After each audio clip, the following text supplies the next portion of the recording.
Tadi Bapak bilang bahwa karyawan itu aset, seperti mobil yang harus di-maintain, rumah yang harus di-maintain.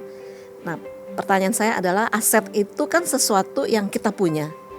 Nah, kalau misalnya diambil orang, contohnya karyawan kita, udah kita rawat baik-baik, maintain baik-baik, bagus, ternyata diambil. Ricky nggak sakit hati kan gitu kan? Dulu Tadi Bapak bilang bahwa karyawan itu aset, seperti mobil yang harus di-maintain, rumah yang harus di-maintain. Nah, pertanyaan saya adalah aset itu kan sesuatu yang kita punya. Nah, kalau misalnya diambil orang, contohnya karyawan kita, udah kita rawat baik-baik, maintain baik-baik, bagus, ternyata diambil sama perusahaan lain. Nah, kira-kira seperti apa? Oke, kalau yang ini sih saya di dunia IT, sering banget sih. Sering banget. Kebetulan saya posisinya kan di Bandung. Bandung sama Jakarta tuh dekat sekali. Nah, Jakarta pusat ibu kota, ekonomi juga besar, startup juga banyak.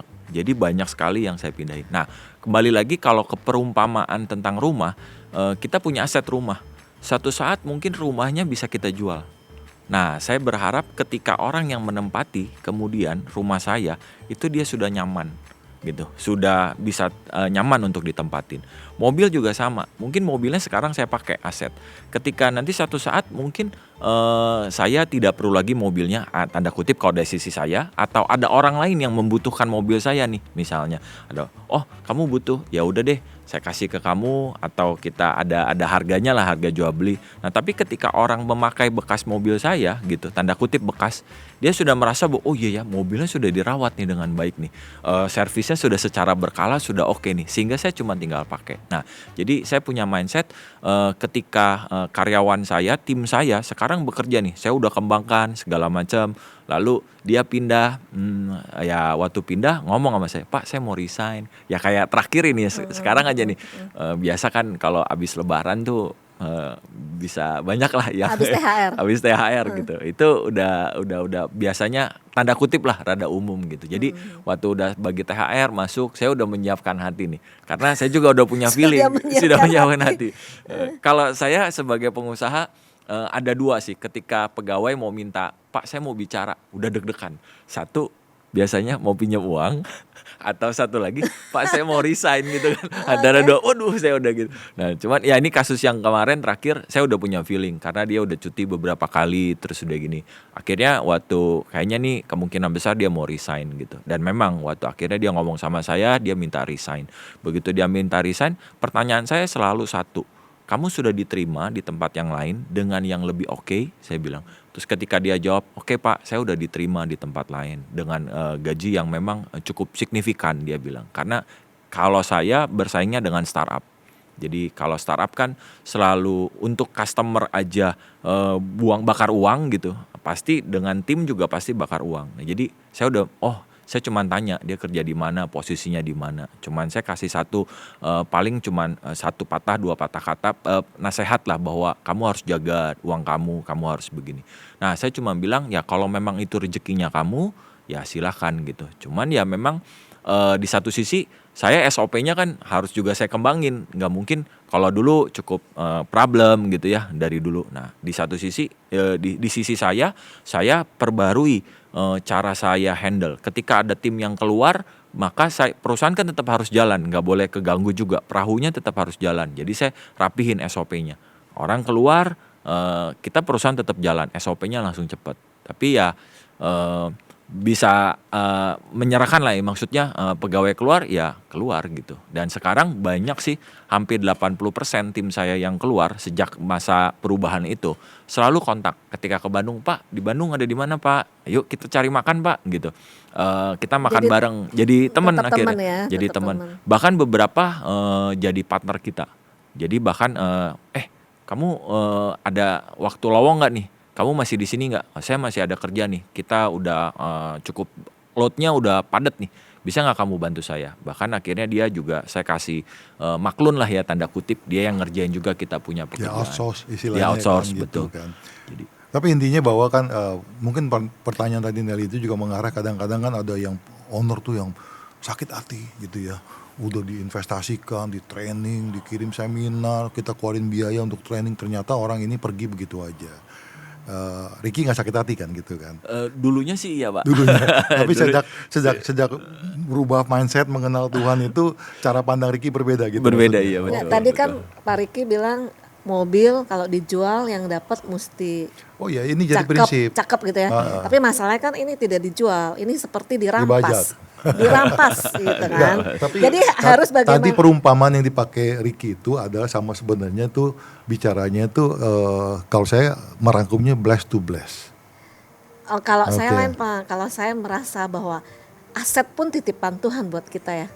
Jadi Bisa. kalau Oh, itu iya. sampai Tuhan merasa sudah waktunya, dia harus di tempat lain, aset kita harus pindah tempat, ya kita harus relakan. Ini cakep nih Pak ya.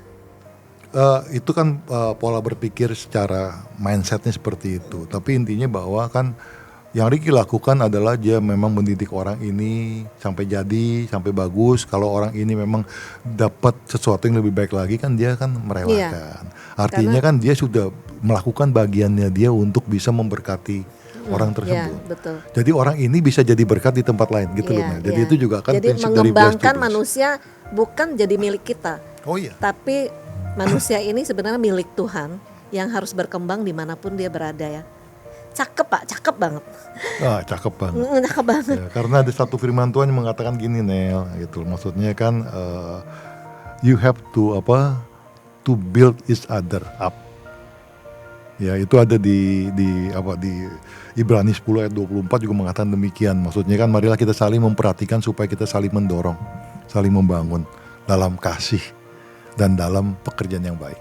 Oke, Ricky, thank you banget, kita udah diskusi banyak hari ini mengenai berbagai hal gitu. Tapi ada satu hal mungkin yang kalau Anda harus memberikan tips kepada teman-teman di marketplace, terutama mengenai mindset budak corporate, apa tips Anda?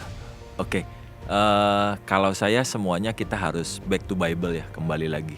Jadi kalau dari sisi pengusaha berarti kita harus mulai belajar untuk bagaimana karyawan itu sebagai orang yang perlu kita gembalakan, orang yang kita kembangkan. Nah, kalau kita dari sisi tim karyawan, dari sisi profesional, berarti kita lakukan hal yang terbaik karena ketika kita setia dalam perkara kecil, maka Tuhan akan sediakan perkara yang besar. Banyak orang berpikir bahkan kadang-kadang, kenapa saya nggak dikasih 2 talenta atau 5 talenta supaya lebih gampang. Kalau saya berpikir, saya lebih baik saya dikasih 1 talenta. Kenapa? Energi saya untuk melipat gandakan 1 talenta lebih gampang daripada saya melipat gandakan 5 talenta. Lebih susah karena energinya lebih banyak gitu. Nah, cuman dari situ saya belajar bahwa saya mau setia dalam perkara kecil. Saya kerja lebih, anggap itu sebagai satu opportunity, merubah mindset. Sisanya itu bonus dari Tuhan. Ketika memang ada pengangkat, ada dikasih bonus atau promosi atau apapun itu, saya pikir itu sebagai bonus lah. Tuhan yang udah pasti sediakan lah, pasti gitu sih.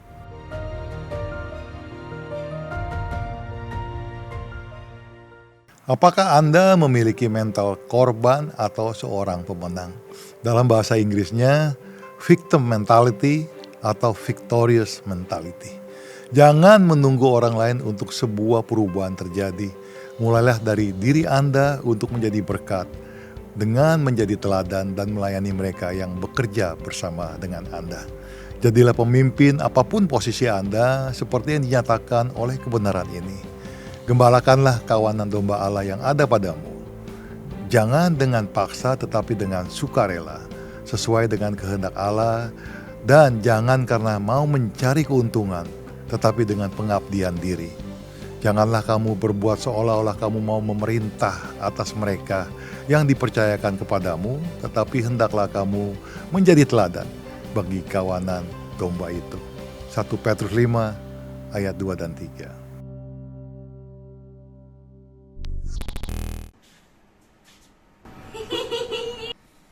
Tempat lagi dia.